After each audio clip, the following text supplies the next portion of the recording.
Kala mo nagpe-pray pero tulog. Pero kung gusto mo maging effective sa ministry, maging effective sa buhay, pagtuunan mo ng panahon, pagtuunan mo ng disiplina ang prayer. Pagtuunan mo ng panahon. Ba't lagi ko sinasabi yun? Pagtuunan mo, ano yung tatlo ko sinasabi? Pagtuunan mo ng interest, pagtuunan mo ng panahon, pagtuunan mo ng disiplina. Especially yung panahon. Kasi kadalasan sa atin ang sagot, pagka hindi natugtugan, ang sagot natin pag midtime. Punta ka naman sa prayer meeting, pag midtime. At ikaw ng cell group, pag midtime. Pero ayain mo na, uy, tugtog tayo doon. Sige, absent na lang ako. Kaya ang sinasabi ko sa team namin, hindi ko kayo sinasabihan na pag may time. Ang sinasabi ko sa inyo, gawan nyo ng time. Gawan nyo ng time. Obviously, wala ding lalapit sa inyo na pag-pray mo kapatid, sobra ako mag-worship.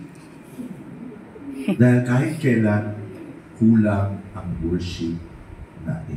Lalo na yung personal.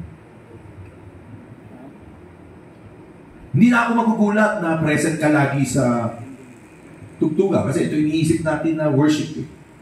Pero maraming nakakalimot o hindi alam ang power ng gagaling hindi sa sama-sama kundi pag nag-worship ka mag-isa.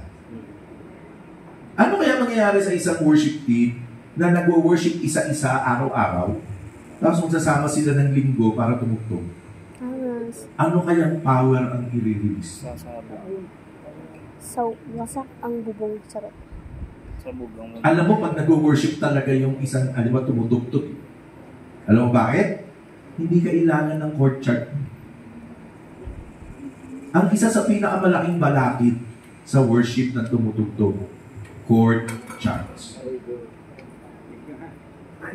Ang isang balakid sa isang kumakanta, hindi niya kabisado yung kanta. Tapos di ba, problema natin ngayon sa saan ang dami ng kanta, linggo-linggo bago kanta natin. Sa agustuhan nating maging in. Tapos pag tinanong mo naman, lalo na pag English ano ibig sabihin ng kinanta mo?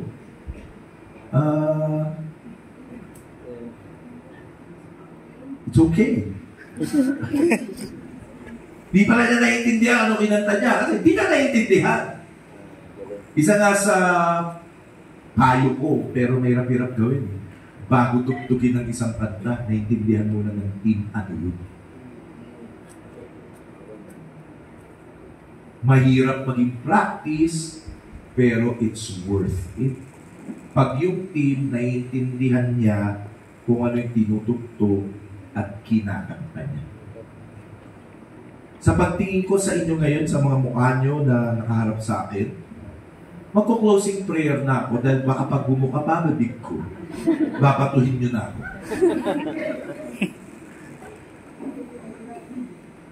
Ito pa isa.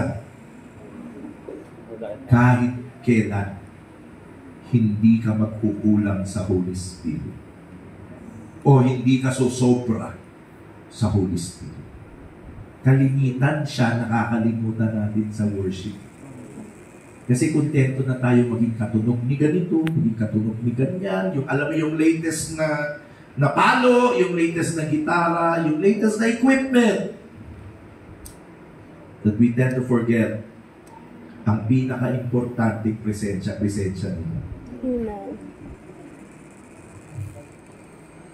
Sabi ng 1 Kings 8:61, 1 Kings 8:61, let your heart therefore be wholly true to the Lord our God, walking in His statutes and keeping His commandments as at this day. Palagay ko ito yung malaking issue with regards to our walk with God. With regards to our worship with God. Ang sabi ulit dyan, yung first sentence says, let your heart therefore be wholly true to the Lord our God. A few years ago, yung etong June 12 gathering na to, it's our 13th year. 13th year na to, it started in 2012. Naalala ko yung second if not the third, ang naging theme nun, this year, ang theme ay anointing. Pero the second one, or the third one, ang theme was raw. Raw. Real, authentic worship. Real, authentic worship. Ito yung sinasabi ng verse na binasa ko sa inyo. Yung maging totoo tayo, at hindi lang ba sa totoo totoong totoo. Pagka tinranslate ko sa Tagalog yung holy truth to the Lord. Pag tinagalog mo yun, ang ibig sabihin nun, totoo, totoo, totoo. Ganun ka-emphatic. Yung relationship natin kay Lord, yung worship natin sa Kanya, dapat totoo, totoo. Ito yung magandang na-develop At alam nyo saan yan na-develop? Na-develop yan dun sa mga pinag-usapan natin. Interest sa Biblia, interest sa prayer, interest sa worship, at dependence on the Holy Spirit.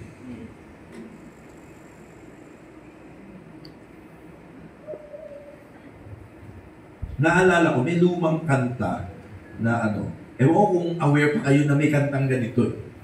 Yung Lord, we want to lift your name on high. Lord, we want to thank you for the works you've done in our lives. Naalala ko, nung sinipra ko yan. Sino dito nakakaintinda ng salitang sipra? Sino? Taas ang kamay. Yung nakakaintindi. Kung hindi, mabunyari ka na lang. Taas ka na lang. Baka naman nakakain yun. Pamigay mamaya. Ibig sabihin ng sipra, aralin. Aralin yung kanta. Dahil nung nag-start ako sa praise and worship around 1988 ko narinig yung kanta nun 1988, ako nagka-tape nung kanta nun. Nung panahon namin nun, wala yung mga chord charts. Wala yung i-google mo na lang. Wala yung bili ka nung ganon. Walang ganon. Talagang tape. Pag gusto mo aralin, pipindutin mo yung tape. Pag di mo nakuha, ibabalik mo yung tape. Ang dami kong nasirang tape dahil doon.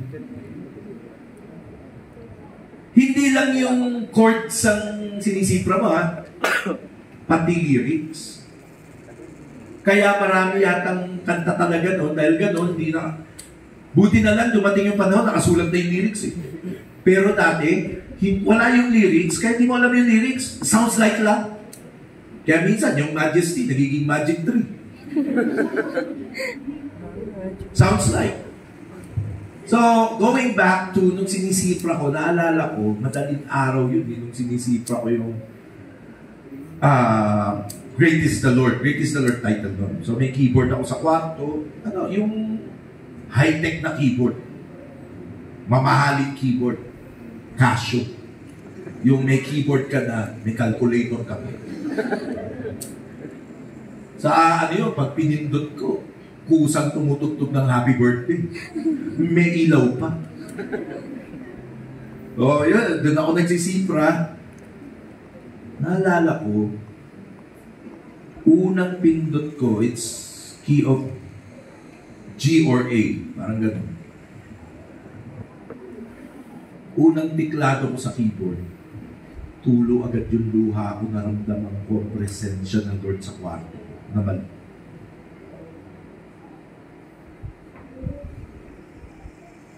Hindi kaya